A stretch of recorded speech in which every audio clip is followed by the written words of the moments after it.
बिस्मिल्लाहिर्रहमानिर्रहीम। बोलते कालम के साथ मैं आमिर रज़ा खान। और वेनेजुएला के बाद भारत, यानी अब भारत की बारी आने वाली है और इसका तज़किरा कर दिया डोनाल्ड ट्रंप ने जब वो फ्लोरिडा से अपने एयरफोर्स वन, उनके जहाज़ का नाम है, उसमें फ़्लाई कर रहे थे। तो उन्होंने अपने साथ चंद सहाफ़ियों को भी मौजूद रखा हुआ था जो रिकॉर्डिंग भी कर रहे थे और सवालात भी कर रहे थे। इन सवालात में बहुत सारे अहम नुकात थे जिनमें उन्होंने वेनेजुएला के बारे में भी बताया, इससे अगले ऑपरेशन के बारे में भी जिक्र किया जिसमें कोलंबिया का ऑपरेशन शामिल है, क्यूबा का ऑपरेशन शामिल है और भारत के ख़िलाफ़ ऑपरेशन शामिल है। यानी राष्ट्रपति भवन जो कि वज़ीर-ए-आज़म की रहाइशगाह है, भारतीय वज़ीर-ए-आज़म नरेंद्र मोदी की रहाइशगाह, उस पर भी अमेरिकन हेलीकॉप्टर से मरीन उतरकर नरेंद्र मोदी को उठाकर, क्योंकि उनकी जो शादी है डिक्लेयर्ड नहीं है, शादी इनकी थी पुरानी, छोड़ चुके हैं, अब वो अकेले रहते हैं, उस अकेले बाबे को उठाकर भी अमेरिका ले जाया जा सकता है। उसका इशारा इस गुफ्तगू में मौजूद है। और इस पर मैं बताऊं, जब से वेनेजुएला पर अमेरिका ने हमला किया है, भारतीय वजारत हारजा जो है खामोश है, चुप लगी हुई है और कांप रही है, क्योंकि मोदी से एक मरतबा नहीं बारहा डोनाल्ड ट्रंप कह चुके हैं कि वो रशियन ऑयल जो है उसकी ख़रीदारी बंद करें। लेकिन पैसा का लालच जो अंबानी और अडानी को है, गुजरातियों को, वो ख़त्म होने को नहीं आ रहा। इन्हीं के पावर हाउसेस हैं जो रशिया से तेल ख़रीदते हैं और मोदी दबे लफ्ज़ों में इस बात का इजहार कर चुके हैं कि अमेरिका हमारे लिए परेशानी का बायस बन सकता है। जो एग्जैक्ट बात की इस इंटरव्यू के अंदर जो जहाज़ में डोनाल्ड ट्रंप दे रहे थे, उन्होंने कहा कि मोदी न्यू आई वज़ंट हैपन, मैं खुश नहीं हूँ रशियन तेल ख़रीदने पर। यानी वो इशारा है जिस तरह से निकोलस मदोरो को उठाया और ये बात कही कि हम खुश नहीं हैं। जो मनशियात का कारोबार होता है, देखें, बड़ी ताकतों को, बड़ी कुव्वतों को बहाना चाहिए होता है, लेकिन भारतीय मीडिया इस बात को इस बात से जोड़ा है कि शायद भारत पर आने वाले दिनों में मज़ीद टैरिफ लागू होगा। अभी अमेरिका जो है अपने ख़त्े के ममालिक जो हैं उनको कर रहा है, जैसे क्यूबा है, वेनेजुएला है, या कोलंबिया है और मेक्सिको है, इन ममालिक की तरफ मुतवज्जा है। लेकिन इन सारे ममालिक के ज़िक्र के साथ साथ अगर वो भारत का जिक्र कर रहा है तो आप समझ सकते हैं कि भारत की अगली बारी है, वो वेनेजुएला के बाद आती है, कोलंबिया के बाद आती है, मेक्सिको को या क्यूबा के बाद आती है, बारी आनी है, टैरिफ लगना है। और टैरिफ लगने का मतलब ये है कि भारत की इकॉनमी ठप हो जाएगी। ठप होगी तो उससे भारत जो है मज़ीद परेशानियों में घिर जाएगा। देखें, जो तोसी पसंदाना जिनके अज़ाइम होते हैं, उनके अज़ाइम जो हैं सिर्फ अपने मुल्क तक। जब आपको एक मरतबा आदत पड़ जाए, शेर के बच्चे को जब एक मरतबा आदत पड़ जाए शिकार करने की, तो फिर वो अगले शिकार के लिए मज़ीद टेरिटरीज़ चाह रहा होता है। और ये जंग जो है, मैं बारहा इस बात का इजहार कर चुका हूँ कि आलमी जंग जो है उसके लिए एक तरफ अमेरिका तैयारी कर रहा है तो दूसरी तरफ चीन तैयारी कर रहा है। चीन की सरहद के साथ भारत शामिल है, जिसके बारे में बार बार डोनाल्ड ट्रंप इस बात का इशारा दे रहे हैं कि वो इससे नाखुश हैं, मोदी की पॉलिसी से नाखुश हैं। अब वहाँ पर रजीम चेंज कराई जाती है, यहाँ राष्ट्रपति भवन में डायरेक्ट जो है दाखिल हुआ जाता है। इसका फ़ैसला जो है वो ट्रंप सरकार ने करना है। और ये जो मोदी साहब नारा लगाया करते थे, अब की बार ट्रंप सरकार, बड़े खुश थे जब ट्रंप से मुलाकात करके आए थे।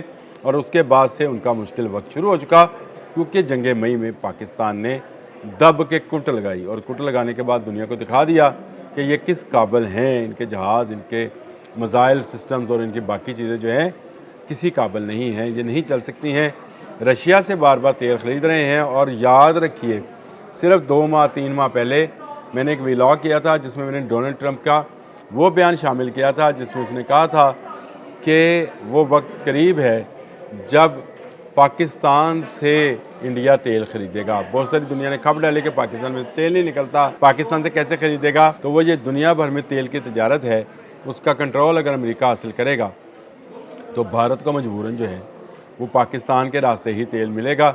रशियन ऑयल जो कि सस्ते में मिलता था और बार्टर सिस्टम से मिलता था, बहुत सारी चीज़ें जो थी भारत की रशिया लेता था और उसके बदले में तेल देता था, वो बंद होने जा रही है। और ये बंद होने का मकसद जो है भारत की बत्ती गुल, यानी भारत की वो जो मसनूई तरक्की दिखाई जा रही है वो ख़त्म हो जाएगी। वो सारी सस्ते तेल की वजह से थी कि दुनिया महंगा तेल लेती थी, भारत सस्ता तेल लेता था, इसलिए वहाँ पर बिजली भी सस्ती थी।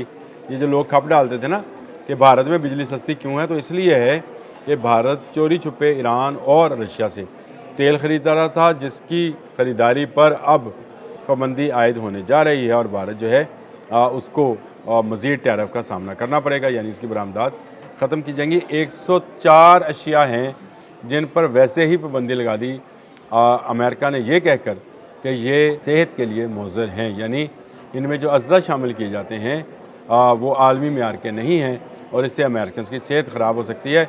अब बहाने देखें ना, जैसे कोलंबिया पर वेनेजुएला पर हमला करना था तो क्या बहाना था कि मंशियात आ रही है, हालांकि हमला किन पर किया गया, जो ऑयल ले जाने वाले जहाज़ थे, बहरी जहाज़ थे, उन पर किया गया और मंशियात का बहाना बनाया गया, तजारत रोक दी और उसके बाद निकोलस मडोरो को अपनी उसकी अहलिया समेत उठाकर अमेरिका शिफ्ट कर दिया गया और मुकदमा दायर कर दिया गया है। तो मोदी जो है वो किसी शायद खुशफहमी में है और या शायद किसी गलत फहमी में है कि वो दुनिया की सबसे बड़ी जमहूरियत है।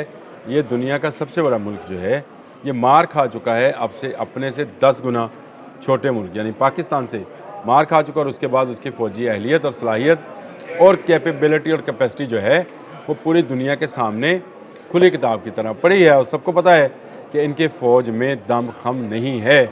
इस बात का अदराक अगर पाकिस्तानियों को है तो अमेरिकन को भी है, चाइनीज़ को भी है।